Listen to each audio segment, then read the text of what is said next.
April 27th, 2011. This is going to be quick. Bernanke and the Bible.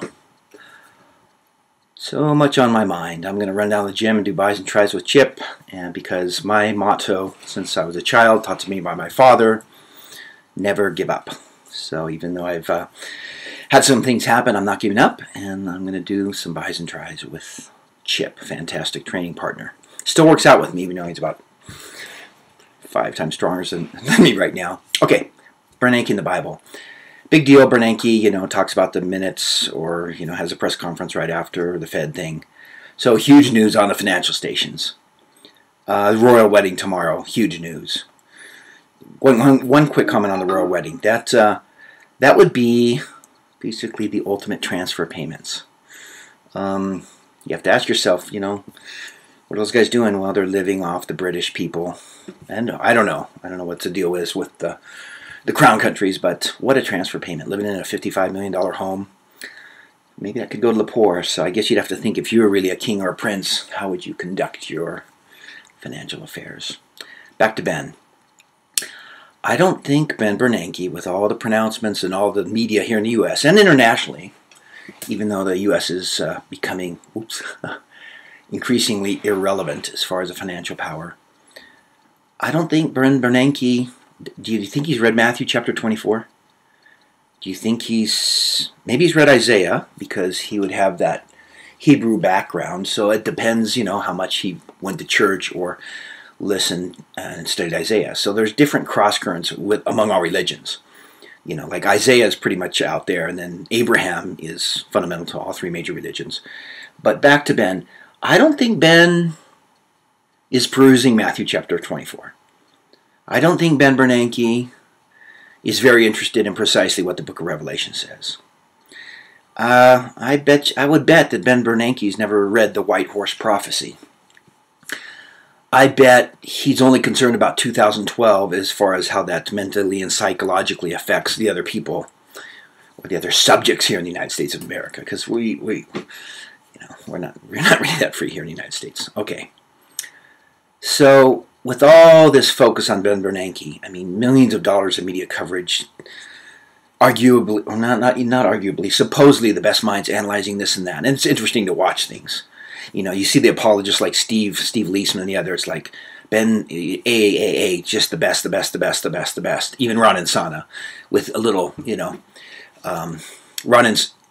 another video, Ron Insana.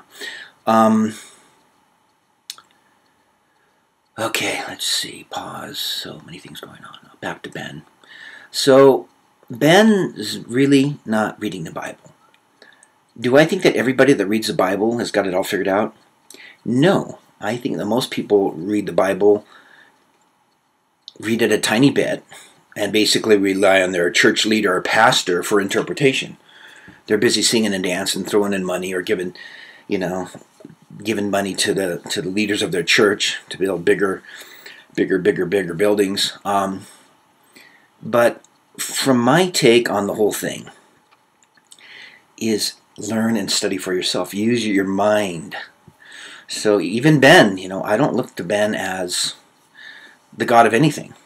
I know he's subservient to higher realms of authority. But I watch what he says, and so with Ben Bernanke in the Bible, back to focus. Oh, I got to talk about Glenn Beck too. Just one quick thing on Glenn Beck. 3 years ago, it seems like he hated Ron Paul. Now he's all about the Constitution and Ron Paul and all that stuff.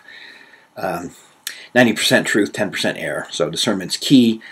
It's the principles, my friends, not the personalities. So I have to talk about Glenn Beck later. I have to be careful because there's people that follow him like no other here in Utah. Glenn Beck, Mormon conversion story, bringing up the last days. Reading Glenn, finally bringing up the last days. I wonder when they started. So Ben, I think Ben said things will be kind of stable for the next 5 or 10 years. The Bible, if you're reading the signs of the times, you can see that things are becoming very unstable, and the cleansing is at hand and is happening. And Ben Bernanke has kept the inevitable collapse of corrupt societies from happening through the issuance of massive amounts of paper money, which finally people like Money Masters and these guys are explaining it way too late, way too late, way too late, and they don't get it. I was listening to this Money Masters guy on Alex Jones. It's like, wow, So he gets this stuff, but he doesn't. He just spaces other stuff. It's gone. Same with the guy over Europe that talks about, get JP Morgan by buying all the silver. It's just, these guys get like, well, to be blunt, they get like 20 or 30% of it, and the rest, the big picture, is just gone. So Ben Bernanke does not get the big picture. He gets it as far as the Federal Reserve, the private bank, and as far as, like one guy said a great thing on CNBC, Ben Bernanke stays up at night worrying about deflation. I've been talking about deflation for a while. Inflation is not happening in things that are important to middle Americans. Your house is going to continue to go down. I've been talking about that since, well, I've been talking about it since 2002 with family and friends, but officially on YouTube I started in 2007 as far as housing collapse. But, I could see it coming because of the inflationary policies of the Federal Reserve. So, we'll see if Ben has the gift of seeing the future or is telling the truth if we're even have a Federal Reserve 5 or 10 years from now. If the policies of the Federal Reserve and a private central bank can lead to prosperity for people living in a country with sunshine, snow, plenty of water this year for most people, droughts in other places. But you know what? If the pioneers, if the Oklahoma Sooners could live through the Dust Bowl, and that's what happened with my ancestors, or immediate. Nope, not going to pick it up. So, with my ancestors, coming through, being grapes of wrath, starting as pickers, no welfare program, no shoes till you're 5 years old, living in a tent. That's America. It's not transfer payments. These royals are the ultimate thing of transfer payments. So, watch the pomp and splendor, I guess, tomorrow or the next day, whenever that royal wedding is. I think it's Friday. And think, wow, could some of that money be used to help the poor? Do they really need to spend that much money to get hitched? Back to Ben.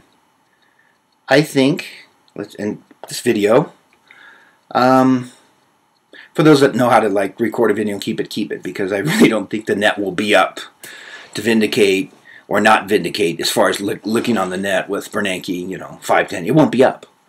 But I don't think Ben sees the future correctly.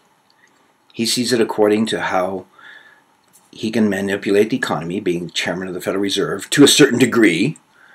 And he put the dollar last today, and so the people that really get it see that. The dollar's last, so the dollar will continue to collapse. Ups and downs, ups and downs. But Ben Bernanke does not have the gift of prophecy. And the gift of prophecy is a gift. Ben Bernanke will be proven wrong, and I don't think he is perusing Matthew chapter 24, which anybody that's really intelligent should be glued to all those words and discerning that, and of course the book of Revelations. So that's where I'm going to go, while the net's still up, in the short run the net will be up. But the time will come when I'll just be talking to people, if I'm alive, personally here in the Rocky Mountains, because not going to be good to be making your last stand post-collapse in NYC. Because it will be anarchy. Ben, if you really want to know what's going on, Ben, but this won't happen. I don't think. Probability is extremely low and will continue to be low. It won't even be transitory. Ben Bernanke will not be reading Matthew chapter 24, which is Jesus' ultimate revelation on the end of the world. And so if you haven't read it, if you're a hedge fund manager, you really want to get some inside information, read Matthew 24. Stop watching everything, look at all this stuff for maybe an evening. Read Matthew 24. You might have a religious experience. Okay, let's talk spiritual, because certain religions have been compromised, as some of us know. Read Matthew 24. I don't think Ben has included that in his forecast. In fact, I highly doubt it. But Ben in the Bible, I choose the Bible over Ben Bernanke. This is Man of Truth from Utah, Crossroads of the West, sunny day, April 27th, 2011. Choose the Bible over Ben. Ciao.